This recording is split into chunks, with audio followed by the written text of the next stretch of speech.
In order to operate the generator, spin the crank handle to the best of your ability. Attached to the main rod are 2 concrete flywheels and 3 discs of alternating magnets. When the alternating magnets pass through the copper wire coils, a current is induced through the coil and a voltage is produced. When the crank is spun, the machine utilizes a 4:1 gear ratio that spins the main rod. To assemble the generator, first take the electrical components and carefully place them inside of the box. Then, as shown in the rendering, slide the rod in slowly as you put each part into its respective location on the rod. This will require patience.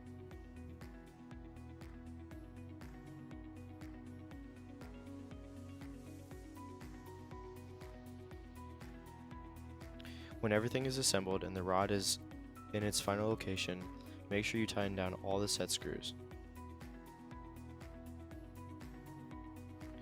Here, a team member demonstrates how to put on one of the shaft collars that has a set screw.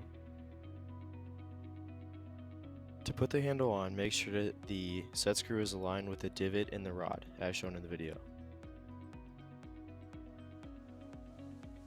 Then tighten the set screw down.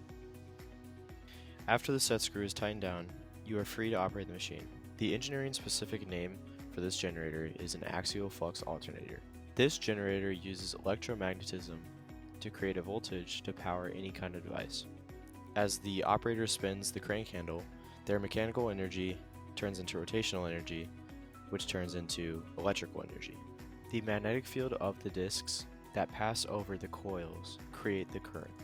To produce more voltage, spin the crank faster. One of the key components of this project is the full bridge rectifier. Here I am demonstrating how the full bridge rectifier works.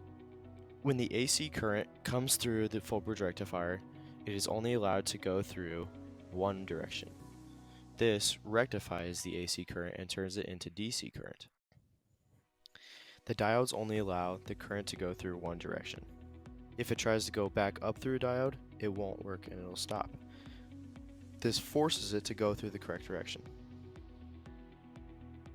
This diagram shows how the current flows through the circuit as a whole. As the magnets pass the copper coils, a current is produced in one direction. As the polarity switches, a current is created in the opposite direction. This is AC current. Although we now have DC current, the DC current is still pulsating. In this video, you can see how every time the magnets pass by the copper coils, you can see the flickering, which is the AC current that has been turned into DC current.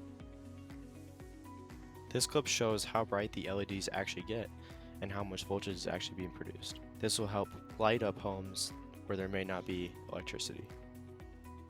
Thank you for watching.